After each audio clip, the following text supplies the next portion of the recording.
మన ప్రభువును రక్షకుడైన యేసు క్రీస్తు అతి శ్రేష్టమైన నామాన్ని బట్టి ఉదయకాల దైవ సందేశాలనే కార్యక్రమం వింటున్న దేవుని బిడ్డలను మీకు కృప కలుగునగాక, క్షేమం కలుగునగాక. అందరికీ వందనాలు.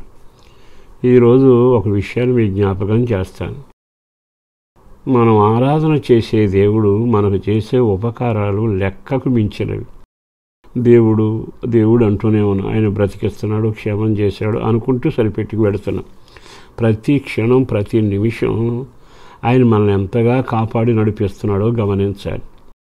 దేశానికి కరువు వచ్చింది కానీ నిన్ను కాపాడుతూ వచ్చాడుగా. కుదరని జబ్బు వచ్చింది కానీ విడిపించాడుగా. అక్కడక్కడ భూమి కంపించింది, నిన్ను బట్టగట్టి తిప్పించి బతికించాడుగా. ఒక రోజున మనం కూర్చుని ఆలోచిస్తే ఇన్ని కార్యాలు చేస్తున్న దేవునికి ఏమి రుణం తీర్చుకోగలం? ప్రతి క్షణం ఒక్కొక్కటి తలంచుకుంటే మనకిచ్చిన ఆహారం కానీ, వస్త్రం కానీ, చేసిన మేలులు కానీ, ఇచ్చిన కృప కానీ, మాట్లాడే శక్తి కానీ, మేధాశక్తి కానీ, ఇవన్నీ ఆయన ద్వారా పొందామే. ఆయన ఎంత నమ్మదగిన దేవుడు. ఆయనకి మనం ఎలా ఉండాలి అంటే కృతజ్ఞత కలిగి భయముతో భక్తితో నడవాలి. మన దేవుడు ఇవి మాత్రమే దయచేసేవాడు కాదట. నీ వెళ్ళే మార్గంలో ఏ రకమైన విపత్తులు సమస్యలు వచ్చినా ఆయన భయపడకుండా నిన్ను సురక్షితంగా నడిపిస్తాడు. ఈ మాట నాకు చాలా ఇష్టమైంది. చదవండి, బైబిల్లో 78వ కీర్తనలో 53లో ఇలా రాయబడి ఉంది, వారు భయపడకుండా ఆయన వారిని సురక్షితంగా నడిపించాను. అర్థమైందా? వారు భయపడకుండా. భయపడటం మనందరికీ తెలుసుగా. భయపడినప్పుడు మనకు తోడెవరన్నా కావాలని కోరుకుంటాం. తల్లి తోడు, తండ్రి తోడు, అయిన వాళ్ళు, భార్యను తోడు. కొన్ని పరిస్థితుల్లో సమాజం తోడుగా ఉండాలి. అంటే భయపడినప్పుడల్లా మనిషి ఒంటరి అయిపోయినాక కలవరబడిపోతాడు. కానీ నా దేవుడు ఏమంటున్నాడు తెలుసా? వారిని భయపడకుండా సురక్షితంగా నేను నడిపిస్తాను అంటున్నాడు. అంటే నిన్ను భయాన్ని నుంచి విడిపించగలిగిన సామర్థ్యం, సత్తా, శక్తి, ఓపిక ఆయనకే ఉంది. అలా చెబుతాను. మనం భయపడకుండా చేయాలి అనుకుంటే ఆయన ఏ కార్యాలు చేస్తే మనం భయపడకుండా ఉంటాం అన్ని కార్యాలు చేస్తారు. కొన్నిసార్లు పిల్లలు భయపడుతుంటే ధైర్యం చెబుతుంటాం. ఒకవేళ పిల్లి రాగానే పిల్లవాడు ఏడ్చాడనుకో, ఆ తల్లి ఏమంటే తెలుసా, దాన్ని అవతల తోలి ఆ పిల్లడు వైపు చూస్తే భయపడకుండా ధైర్యంగా చూస్తారు. మా తల్లి ఆ పిల్లని తోలేసింది, కొట్టేసిందని.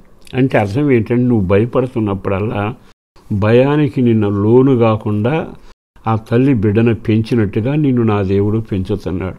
గాఢాంధకారం అనే భయం వస్తుంది, తుఫాను అనే భయం వస్తుంది. అంటే తుఫానులో భయం వస్తుంది, గాఢాంధకారంలో భయం వస్తుంది, ఈదురుగాలుడు కానీ నష్టాలు కానీ వచ్చినప్పుడు భయపడతాం. అందుకే దేవుడు కొన్నిసార్లు ఏం చేస్తాడో తెలుసా? నిన్ను ఆవరిస్తాడు. ఇంకో మాట చెప్పనా? తుఫానును గద్దించాను అని రాయబడింది. అంటే నువ్వు భయపడుతున్నప్పుడు దాన్ని దూరంగా వెళ్ళగొట్ట శక్తి ఆయనకే ఉంది.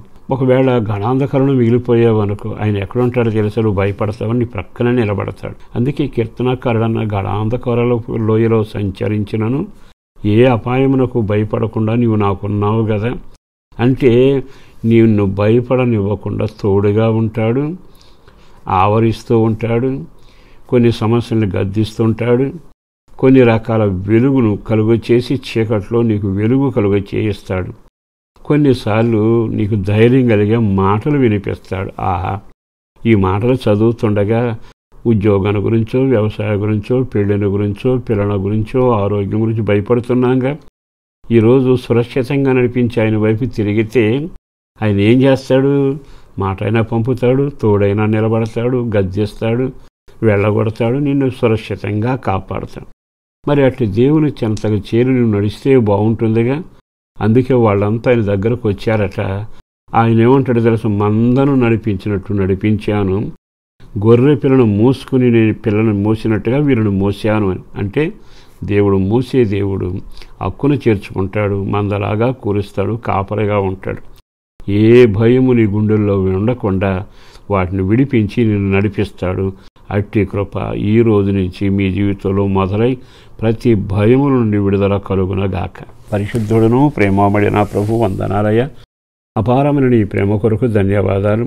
చేసిన మేలు కొరకు వందనాలు, చేయబోతున్న కార్యాల కొరకు వందనాలు. కృప కలుగునగాక. పేరు పేరున బిడ్డలను దీవించండి. ఎవరెవరు ఏ భయాల్లో ఉన్నారో ఆ భయములన్నిటి నుంచి విడుదల చేసి ఓ నెమ్మదిని, క్షేమాన్ని, ధైర్యంగా కుటుంబానికి బిడ్డలకు కలుగు చేయండి. చదువుల్లో, పరీక్షల్లో జయము కలగాలి. ఆరోగ్య విషయంలో నెమ్మది కలగాలి. పెద్దలకు ఆరోగ్యం కలగాలి. పసిపిల్లలకు క్షేమంగా ఉండాలి. గర్భిణీ స్త్రీకి శుభప్రస్థి కలగాలి. సంతానం లేని వారికి సంతానం కలగాలి. వ్యాపార వ్యవసాయాల్లో తోడుగా రక్షణ భాగ్యం ఉండాలి. కుటుంబం అంతా రక్షించబడాలి. మరింత ఐక్యత ఆనందంతో వర్ధిల్లేటుగా బిడ్డలను దీవించుమని యేసు పేరట వేడుతున్నాము తండ్రి. ఆమేన్.